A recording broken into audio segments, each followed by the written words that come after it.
All. हमारी इससे पहले जो एनाटॉमी ऑफ एंजियोस्पर्म्स में क्लास हुई थी उसमें हमने रूट एपेक्स ऑर्गेनाइजेशन के ऊपर बेस्ड जितनी थ्योरीज थी हमने उन थ्योरीज पर बात की थी।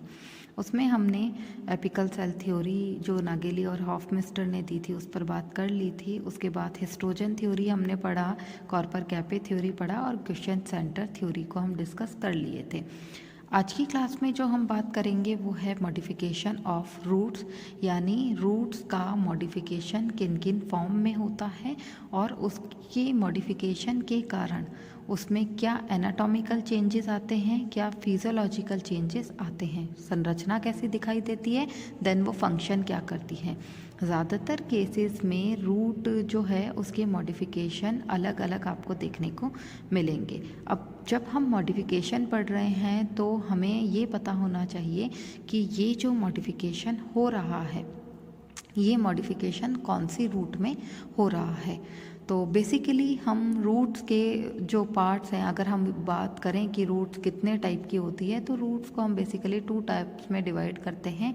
एक होती है टैप रूट और दूसरी होती है एडवेंटिशियस रूट। अब टैप रूट और एडवेंटिशियस रूट का मीनिंग क्या होता है कि आपको पता होगा कि जब सीड का जर्मिनेशन होता है, जब वो सॉइल के अंदर जाता है और वो जर्मिनेट करता है कंडीशन फेवरेबल होने पर, तो एक पार्ट तो उसका रेडिकल पार्ट कहलाता है और दूसरा पार्ट उसका प्लूम्यूल पार्ट कहलाता है।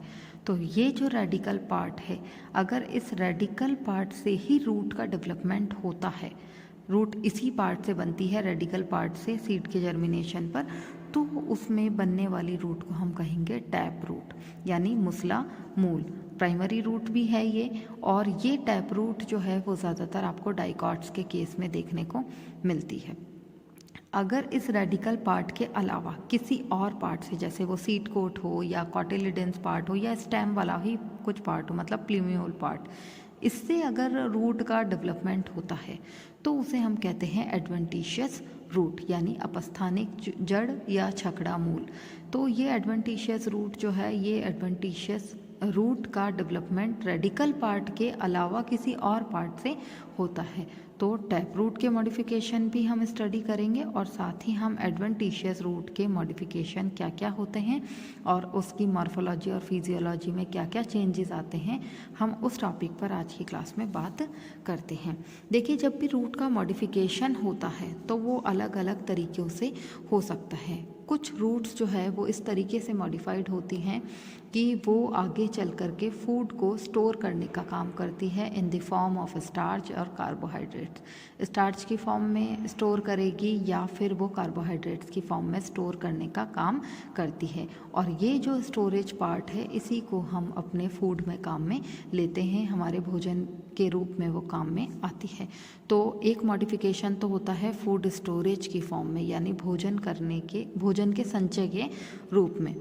इसके बाद कुछ मॉडिफिकेशन होता है वो है इंटरेक्शन विथ माइक्रोब्स। जितने भी हमारे माइकोराइजा है, मतलब फंजाई जो हमारे इसमें रूट में प्रेजेंट होती है, इनका इंटरेक्शन होता है और इन रूट्स में इनका इंटरेक्शन होता है, और ये कहीं ना कहीं हेल्प करता है उस प्लांट के लिए जो कि इंटरेक्शन में हमारे साथ कनेक्टेड है। मतलब जिस प्लांट के अंदर ये माइकोराइजा प्रेजेंट होते हैं, माइक्रोब्स प्रेजेंट होते हैं, वो कहीं ना कहीं से उस प्लांट को हेल्प करता है। इसके बाद रेस्पिरेशन की फॉर्म में, रेस्पिरेशन को हम ये देख सकते हैं कि कुछ ऐसे प्लांट्स होते हैं जो कि ऐसी जगह पर प्रेजेंट होते हैं जहाँ पर मड हो या एल्कलाइन सॉइल प्रेजेंट होता है, क्षारीय मृदा अगर पाई जाती है तो वहाँ पर क्या होगा, ऑक्सीजन की डेफिशिएंसी होती है। ऑक्सीजन की अगर डेफिशिएंसी होगी तो गैसेस का एक्सचेंज प्लांट में नहीं हो पाता है, रेस्पिरेशन का प्रोसेस नहीं होता है। उस केस में रूट जो है वो नेगेटिव जियोट्रॉपिक मूवमेंट शो करती है, जो नेगेटिव ग्रेविटेशनल फोर्स जो है उसके अपोजिट डायरेक्शन में वो बाहर की तरफ निकल जाती है। आपने मैंग्रोव्स का नाम सुना होगा। मैंग्रोव्स जो राइजोफोर्स हैं उसमें रूट जो है वो मड एरिया से बाहर की तरफ निकल जाती है, और उन रूट्स को हम कहते हैं न्यूमेटोफोर। उन न्यूमेटोफोर्स के थ्रू ऑक्सीजन का एक्सचेंजिंग होता है, गैसेस का एक्सचेंजिंग होता है, यानी कि रेस्पिरेशन में हेल्प करता है। रूट पार्ट जो है वो नेगेटिव हमारा ग्रेविटेशनल फोर्स के अपोजिट निकल करके। ऋणात्मक गुरुत्वाकर्षण बल के बाहर निकल करके ऑक्सीजन के एक्सचेंजिंग में हेल्प करता है, श्वसन क्रिया में मदद करता है। मैकेनिकल सपोर्ट, आपको पता है कि प्लांट को स्टेबल रहने के लिए अपना स्ट्रॉन्ग पार्ट जो है उसका रूट, उस पर उसकी स्टेबिलिटी ज़रूरी होती है और ये जो रूट है वो उसे एक यांत्रिक सहारा प्रदान करती है। आपने बैनियान ट्री देखा होगा, बरगद का पेड़, जिसमें रूट जो है वो प्लांट के ऊपर तक निकलती है, देन वो नीचे सॉइल के साथ में जाती है और देन अगेन उससे एक नए प्लांट का डेवलपमेंट होता है। तो ये जो है ये प्लांट को एक सहारा प्रदान करने के लिए, एक यांत्रिक सहारा देने के लिए ये मदद करता है। रिप्रोडक्शन का मतलब होता है कि ऐसी रूट्स जो कि जनन में मदद करे। तो इसमें टैप रूट भी हो सकती है, एडवेंटिशियस रूट भी हो सकती है।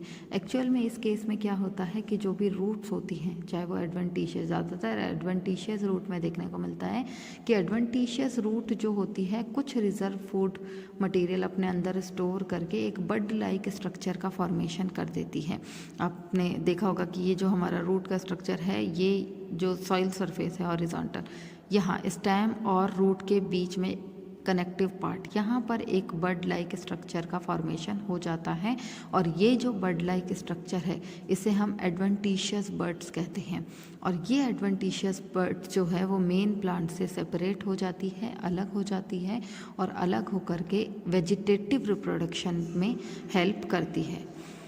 इसके बाद नेक्स्ट है हमारा हाइग्रोस्कोपिक और एपिफिटिक रूट। हाइग्रोस्कोपिक और एपिफिटिक रूट का मतलब होता है कि कुछ रूट्स जो है वो आर्द्रताग्राही होती हैं।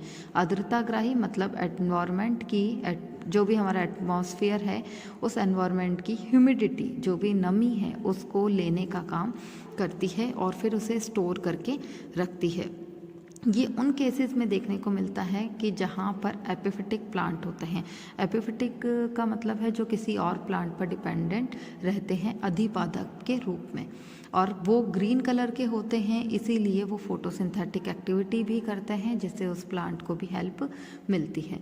तो ये जब फोटोसिंथेटिक एक्टिविटी करता है और एनवायरनमेंट की जो भी मॉइस्चर है, जो भी ह्यूमिडिटी है, उसको ये अपने अंदर स्टोर रखता है। अपने अंदर तब स्टोर रखता है क्योंकि इन एपिफिटिक प्लांट्स के अंदर एक स्पेशल टाइप का टिश्यू प्रेजेंट होता है, that is called velamen tissue. Velamen जो है वो स्पॉन्जी टिश्यू होता है और ये स्पॉन्जी टिश्यू जो है वो कुछ रूट्स के बाहरी सरफेस पर प्रेजेंट होता है।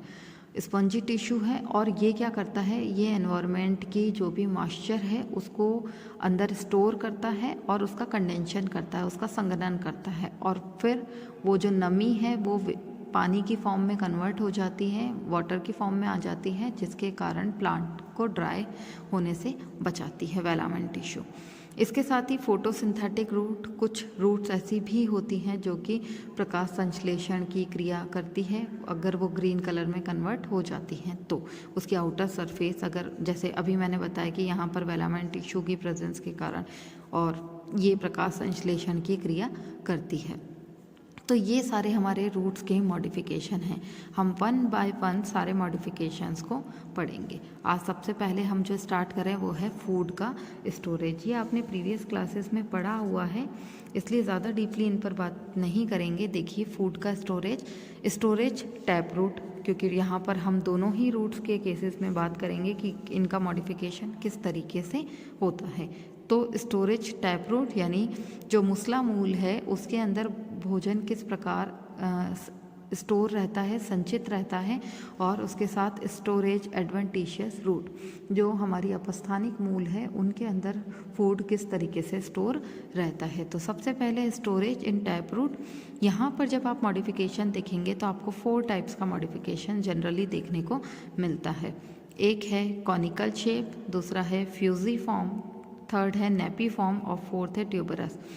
हिंदी में बोला जाता है तरकू रूपी, शंकु रूपी, तरकू रूपी, कुंभी रूपी, और ट्यूबरस को बोलते हैं कि कंदिल टाइप का। तो यहाँ पर जो हमारा कॉनिकल शेप होता है उस कॉनिकल शेप का स्ट्रक्चर है, इसमें ऊपर की पार्ट ये हमारा हाइपोकॉटिलिडेंस पार्ट है, ये हाइपोकॉटिलिडेंस। तो ये जो हमारा पार्ट हाइपोकॉटिलिडेंस का है। इसमें कॉनिकल शेप का जब मॉडिफिकेशन होता है तो रिजर्व फूड मटेरियल जो है वो इस तरीके से स्टोर होता है जिसके कारण प्लांट की जो रूट है वो रूट ऊपर से ब्रॉड रहती है, चौड़ी रहती है, और वो नीचे की तरफ आने पर इस तरीके से पतली हो जाती है, वो थिन हो जाती है। तो ऊपर की तरफ से वो यहाँ पर चौड़ा भाग है और नीचे की तरफ से पतला भाग है, तो इस तरीके की स्ट्रक्चर जो बनती है उसे हम कहते हैं कॉनिकल शेप स्ट्रक्चर। अभी आपने डेकस कैरोटा मार्केट में बहुत है, डेकस कैरोटा कैरेट आपने देखा होगा, तो कैरेट जो है वो कॉनिकल टाइप का ही मॉडिफिकेशन है। नेक्स्ट है हमारा फ्यूजीफॉर्म, जिसे हम कहते हैं तर्कोरूप। ये रूट का ऐसा मॉडिफिकेशन है जिसमें हाइपोकॉटिलिडेंस पार्ट या रूट पार्ट के अंदर रिजर्व फूड मटेरियल इस तरीके से स्टोर होता है जिसके कारण ऊपर वाला पार्ट और नीचे वाला पार्ट ये दोनों ही वीक रहते हैं, पतले रहते हैं, और बीच वाला पार्ट जो है वो फूल जाता है, वो उसमें रिजर्व फूड मटेरियल स्टोर हो जाता है। इस तरीके से जो मॉडिफिकेशन होता है उसे हम कहते हैं फ्यूजीफॉर्म। और अभी आपने रेफिनस इसका बेस्ट एग्जांपल है, मार्केट में रेफिनस बहुत है, मूली आपने देखी होगी, और वो इस फ्यूजीफॉर्म का ही एग्जांपल है।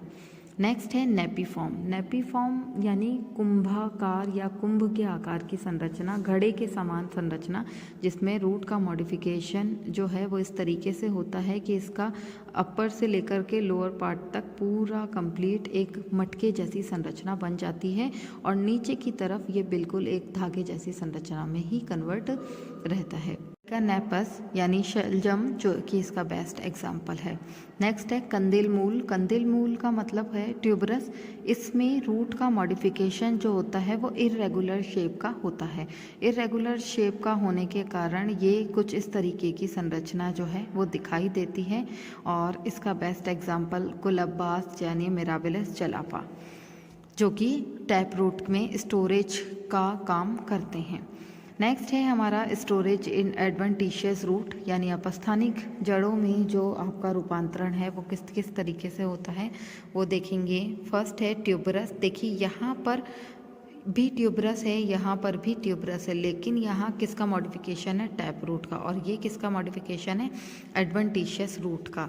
नेक्स्ट है फेसिक्यूलेटेड टाइप का नोड्यूल्स, मोनोकॉट्स। मोनोकॉट्स में देखने को मिलेगा नोड्यूल्स। देन है मोनिलीफॉर्म और बीडेड फॉर्म, और उसके साथ है नेक्स्ट एन्यूलेटेड रूट्स। सबसे पहले ट्यूबरस। ट्यूबरस यहाँ पर कंदिल मूल में देखिए क्या होता है कि एक्चुअल में स्टेम का जो कनेक्टिव पार्ट होता है, स्टेम और रूट के बीच का कनेक्टिव पार्ट, तो ये इसका इंटरनोड्स पार्ट है, और इस इंटरनोड्स पार्ट के अंदर स्टेम और रूट की जो इंटरनोड्स पार्ट है उस पार्ट में रिजर्व फूड मटेरियल इस तरीके से स्टोर होता है जिसके कारण इर्रेगुलर शेप का फॉर्मेशन हो जाता है। आइपोमिया बटाटास जो है वो बेस्ट एग्जांपल है इसका। शकरकंद जो है वो आपने अभी देखा होगा, वो एडवेंटिशियस रूट का ही मॉडिफिकेशन है। नेक्स्ट है फेसिकुलेटेड रूट। फेसिकुलेटेड रूट में ये हमारा स्टेम पार्ट है, और इस स्टेम पार्ट के अंदर एक बंच के अंदर रूट जो है वो स्टोर करती है रिजर्व फूड मटेरियल को। एक गुच्छे के रूप में रिजर्व फूड स्टोर रहता है, जिसके कारण इस तरीके की स्ट्रक्चर का फॉर्मेशन होता है, एक बंच का फॉर्मेशन होता है। शतावर आपने सुना होगा, ये एस्पेरेगस। एस्पेरेगस जो है वो फेसिकुलेटेड टाइप की रूट का ही मॉडिफिकेशन है। देन उसके बाद है नोड्यूलस। नोड्यूलस मतलब ग्रंथिल मूल। ग्रंथिल मूल जो है वो आपने देखा होगा कि जो हमारा स्टेम पार्ट है, इस स्टेम पार्ट की जो ब्रांचेस निकली हुई है, जहाँ से रूट पार्ट का डेवलपमेंट हुआ है। एडवेंटिशियस रूट वैसे भी रेडिकल पार्ट के अलावा किसी और पार्ट से अगर रूट डेवलप हो रही है तो वो हमारी एडवेंटिशियस रूट होती है। तो ये स्टेम पार्ट से रूट का मॉडिफिकेशन है। इस स्टेम पार्ट से जो रूट निकलती है वो इस तरीके से पहले लंबी होती है, देन वो आगे की तरफ जा कर के एक नोड लाइक स्ट्रक्चर का फॉर्मेशन कर लेती है। ये कहलाता है हमारा नोड्यूलस पार्ट। मोनोकॉट्स के केस में आपको ज़्यादा देखने को मिलेगा, मोनोकॉट्स में प्रेजेंट होता है। इसका बेस्ट एग्जांपल है कुकुरमा एमाडा, जो आमा हल्दी हम बोलते हैं, कहीं चोट वगैरह लगने पर जिसका यूज़ किया जाता है वो पार्ट। देन इसके बाद है मोनिलीफॉर्म और बीटेड फॉर्म। इस केस में रूट का जो हमारा मॉडिफिकेशन होता है वो ऐसा होता है कि जब स्टेम पार्ट से रूट डेवलप हो रही है तो वो रूट पहले नॉर्मल तरीके की रहती है, देन ये अपने अंदर स्टोर कर लेती है रिजर्व फूड मटेरियल, देन ये नॉर्मल हो जाती है, देन रिजर्व फूड स्टोर कर लेती है, जिसके कारण ये बीडेड फॉर्म में दिखाई देती है। या हम ये कह सकते हैं कि अल्टरनेट फॉर्म पर रिजर्व फूड मटेरियल स्टोर होता है। तो इस तरीके से ये फूड का स्टोरेज करती है। मोमोर्डिका कारांशिया जो है, आपने देखा होगा करेले की जो रूट है वो इसका बेस्ट एग्जांपल है बीडेड रूट्स का एडवेंटिशियस। देन लास्ट है हमारा एन्यूलेटेड रूट्स। एन्यूलेटेड रूट्स का मतलब होता है कि जब स्टेम पार्ट से रूट निकल रही है तो उस रूट के अंदर रिजर्व फूड मटेरियल इस तरीके से रिजर्व रहता है, जिसके कारण उस रूट पार्ट पर एक रिंग लाइक स्ट्रक्चर का फॉर्मेशन हो जाता है। ऐसे बाहर की तरफ आपको रिंग्स दिखाई देंगी और ये जो है ये रिंग्स का फॉर्मेशन ही के कारण ही इसे हम कहते हैं एन्यूलेटेड रूट। सिफेलिस के अंदर ये देखा जाता है। तो ये था हमारा first topic modification of root में फूड स्टोरेज का। नेक्स्ट कल की क्लास में हम बात करेंगे इंटरेक्शन विथ माइक्रोब्स के साथ। आज की क्लास के लिए इतना ही। Thank you.